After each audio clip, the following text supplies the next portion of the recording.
welcome to another episode of Spotlight. And we are elated to welcome Mr. Manish Tiwari, who is a sales mentor, trainer, and executive coach with over 23 years of corporate experience. Manish has helped build and scale startups, both early stage and VC funded, in his entire career, I must say. And he has not only done that, he has led sales and business growth teams, and for the past 2 years has been coaching and mentoring hundreds of professionals towards career growth and success. Hi, Manish. Pleasure to have you on the show. Thank you so much. Hi, Annie. Great to have you and great to be on the WeAce platform with you. Thank you. So, my very first question to you is, and I'm sure our audience is also curious to know that today we are going to cover why coaching matters for business leaders. So, Manish, I'll begin with, in your experience working with senior executives, what are some type of biggest challenges they face that coaching can help address? Absolutely. The way I look at coaching, coaching was always important. It's not that coaching has become important just now. But what has happened is at least in the past 4 to 5 years, I would say from the time of COVID or so, coaching has become even more important.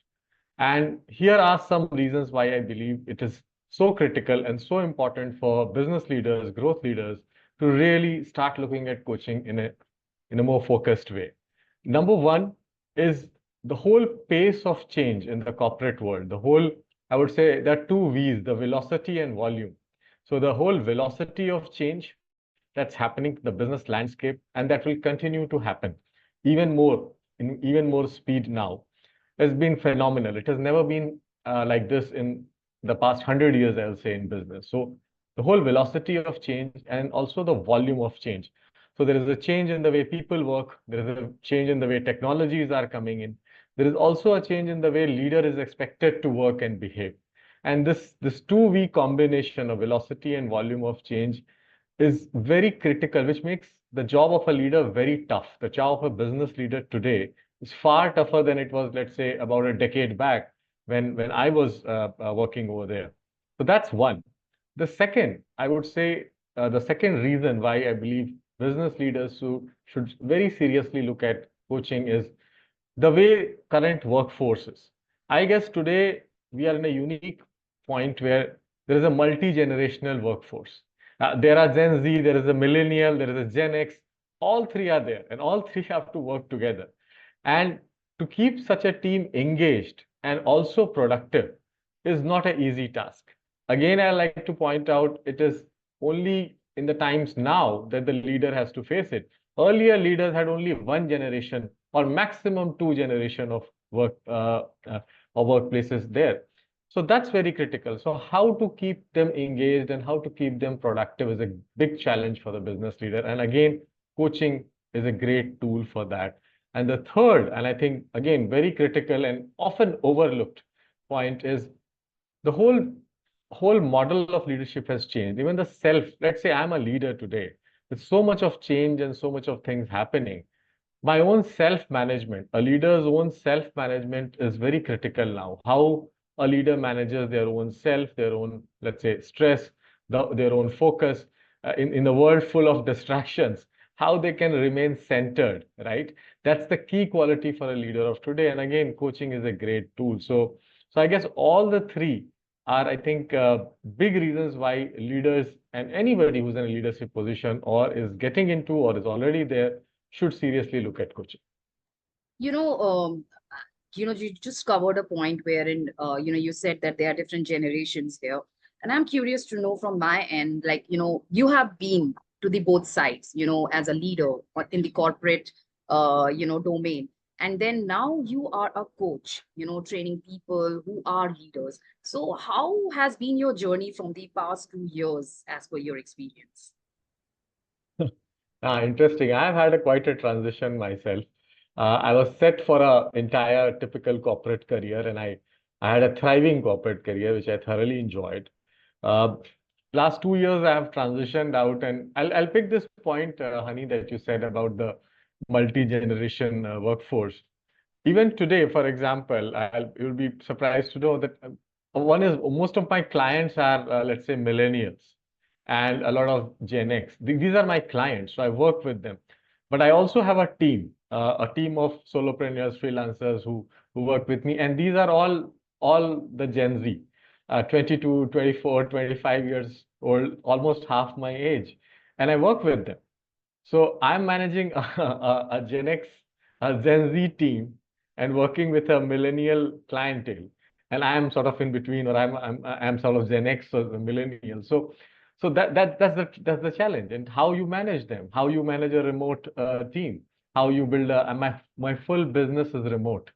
I work with partners like WeAce is a partner, and I work with other partners. So again, this is the hybrid workplace we are talking about. It is no Yeah. longer that you go to an office, there is a full setup over there, and you have to lead your business. So I'm myself a business leader for my own business, and I have to do this. And I believe coaching has helped me a lot in establishing my own self, even in this new line of business that I do. Yeah, perfect. So, Manish, we have spoken in length about why coaching matters for business leaders, but there are some focus areas to be highlighted. Like, there are many leaders who might be hesitant to invest in coaching. How would you convince them of the return on investment on coaching? Yeah, that's a key. And I think in the corporate world, ROI is always the big thing. What is the ROI of any intervention? And again, based on my own experience as a business leader, as a coach now, I can say with full assurance that coaching would be the biggest return on investment that you can get. And here is why I say that. Number one, the first return on investment, the first biggest ROI that you will get if you get your leaders as a coach, or if your leaders practice coaching in their job, is increased business performance. It's very simple, plain number driven. There are thousands of studies done, and I have seen from my own experience that when a leader thinks and acts like a coach at the workplace, the whole business output improves, which means you have a better engagement with the team. You are more productive team, and which basically means more revenue. Your relationships with your clients improve. You have a better understanding of the business because you apply a coaching mindset. You build a more psychologically safe workplace so that people feel more empowered and engaged, and hence they definitely perform better. And then you obviously build up great relationships with your client because they don't look at you as a vendor. They start looking at you as a coach or as somebody who is helpful in their success, and which basically means much better business matrix. So that's number one. And I said number two, again, I'll go back to the first point that I said. The big ROI that somebody gets as a as a business leader when you're also a coach is so much better self-management. Your presence improves, your whole presence, your whole relationship with the self improves, and that is very critical because today disruption is a part of life. You don't know when the next business, what's happening in the business. Suddenly, a new technology is going to come, and you will have to ask to deal with it. Some major change is going to happen in the business process or the business focus. And at that point of time, for the leader to have a presence and be very centered and be very calm in handling such situation is very important. You cannot run helter skelter. You cannot apply old models to deal with the new way of working. And that's where coaching gives you that anchor, and that big anchor so that you can handle turbulence. And I'll give you an example from my own scenario. In the last assignment I was working in an early stage startup. We were seed funded, and we were taken over by a Series C funded startup. It was a big merger, two teams merging. I had to lead that merger. I had to ensure that the teams are don't get disturbed. The business goes on. When two companies merged, there was a takeover. It was not an easy situation to handle. And at that time, because I had been trained as a coach, because I understood the principles of coaching, it helped me not only excel and perform in that role as a business head, but also take less stress and be more productive, be more engaged. And my team, there's nobody who left. Everybody was there and everybody thrived. And I think that's the that's the clearest example I can give in terms of the solid ROI that a business Mhm. leader can expect when they know coaching, when they behave like a coach, and when they act like a coach. Could you elaborate on the tangible benefits for business leaders via coaching? Yeah, so as I said, the tangible benefit, one, very clearly increased business productivity.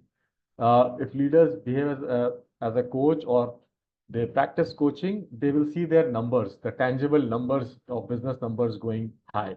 Number two, improved engagement and improved productivity of their team. And this can be measured through surveys also, that when a leader works like a coach, their team is better bonded, more engaged, and more productive. And this can be measured through very clearly surveys done, and this has also been done. So that these are two very, very tangible, the business number benefit, the people engagement benefit. So those are, I think, the solid two tangibles that any leader will see in any organization if they practice coaching. Great. Thanks for your insights, Manish. Moving ahead, beyond technical skills, what are the some key areas where coaching can significantly improve a leader's effectiveness? Yeah. Uh, so let's look at what are the factors which go into a leader's effectiveness. Or how does one really manage or measure a leader's effectiveness? I believe there are two, three things here. One is how the leader conducts themselves, especially in a crisis situation, especially in a situation which is, let's say, very flexible, which is where the situation is in a flux, or a lot of change or transition is happening. That's number one. Second, how a leader obviously delivers numbers or growth. That's the bottom line in the business. And thirdly, in terms of how a leader keeps their teams or their business units or their organization engaged. And these are, I think, the three big parameters through which any leader's effectiveness is measured. And again, I'll go back to coaching, and maybe I'll also highlight on why coaching helps here. So what does coaching really do for you? When you become a coach or when you start thinking like a coach, a few things happen. One, you become very clear about your purpose, your meaning, and you become very strongly anchored to who you are. That's number one. Second, uh, you are able, you have a unique, you build a unique ability to build a very psychologically safe, and psychological safety is a big term. And researches have been done in companies like Google, where they have found that all things being equal, a psychologically safe team is far more productive than a psychologically unsafe team. Leaders, as a coach, develop a unique ability to create a psychologically safe environment, which means that their teams thrive in that. So that's the second big thing on thing. Third, a leader as a coach becomes a great listener. Most coaches, I think all coaches are very good listeners, which means that they can hear well. And again, I'm not saying about the technical part of it, but they can hear and understand what their people are saying, what their clients are saying, and they can then decide. Many times, the problem with leaders is that they are so used to talking that they don't even hear the signals. And a leader as a coach can pick up signals where others miss, which is a critical quality today because there is so much of noise and there is so much of information today in this world that your ability to pick up the right signals is very critical. And that's an essence that a leader develops when they become a coach. And finally, today's leaders need not have all the solutions. And I'll give you an example. When I started working, we used to look up to leaders who had all the answers. So we'll go to the leader and say, okay, the leader will have the answer. The leaders of today and tomorrow will not have all the answers because you just cannot have. The world is changing with AI coming in, other things coming in. You will never have all the answers. But what you will have as a leader, what you should have as a leader is to the ability to pick up the right things, pick up the solutions, or co-create those solutions. And that you can do when you can collaborate better and when you can work with your team to create the solution. And that is a big ability which a leader as a coach has because people feel safe with them, people feel they can talk to them, they can share their ideas, and then they can come up with good solutions. So these are the reasons, if you go back, if you see today, some of the best leaders, some of the most successful leaders in the corporate world are either certified or not, but have developed these coaching skills and have developed this coaching abilities, and that is why they perform so well in their business. Lovely. So, this is a very valid point. So, Manish, you have kind of coached, as you earlier said, a lot of leaders already. What are some emerging trends in leadership coaching that you see as important? And how do you see, since you have been associated with VAs since long, how do you see VAs contributing to the same? Yeah, that's a great question, Honey. And I believe, yes, coaching world is evolving, and there are clearly some big trends which are coming in, and I love to point to some of what I see emerging. One, the increasing use of tech.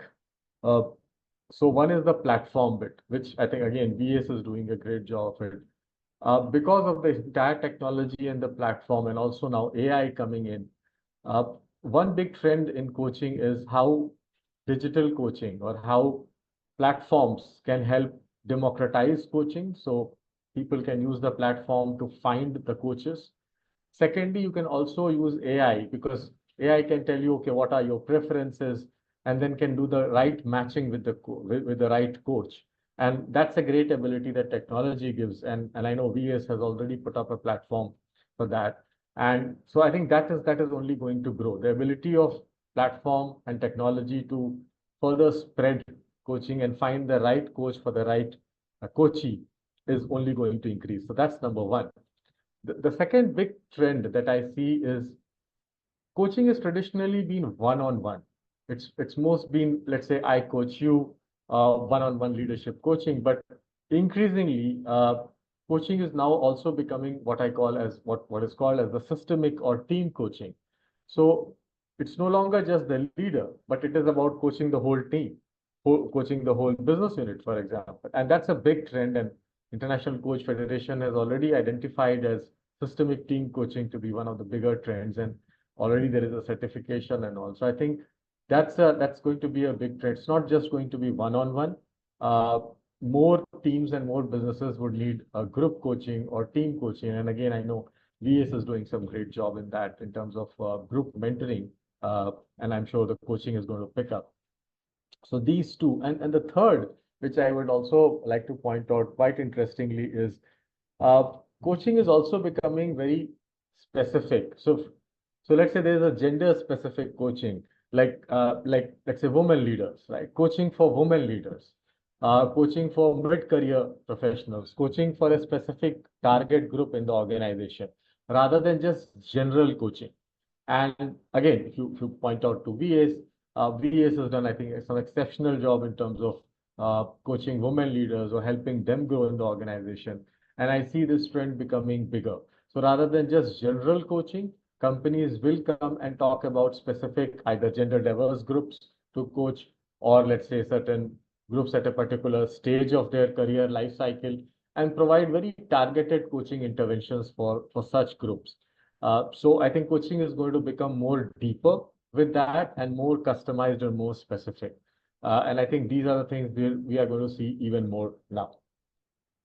Thanks for your kind words, Manish. And yes, we are going big. We are getting trending, and we have adopted the technology very well. And with the support of coaches like you, experts like you, we are going to go bigger and bigger.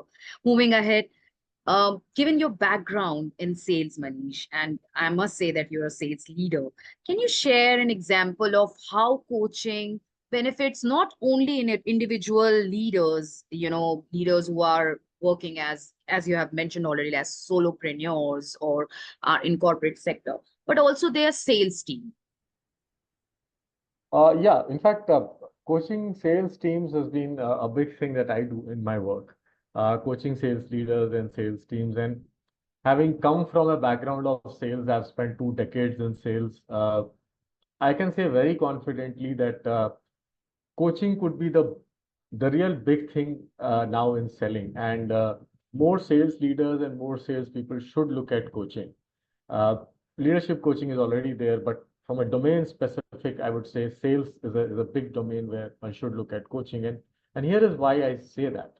Uh, So sales leaders or sales people, when they get into coaching or when they adopt the coaching approach, one, their selling becomes far better, because then you start approaching the client not as a seller but as a coach, which, and I use this term which I borrowed from this book called The Inner Game Methodology, where they talk about salespeople as more of a decision coach for the client.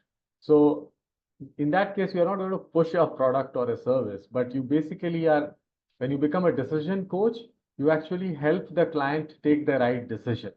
And how you do that is by asking the right coaching questions to the client. Basically, coach the client to help them decide what is best for them. And if your product or service is best for them, they're obviously going to buy.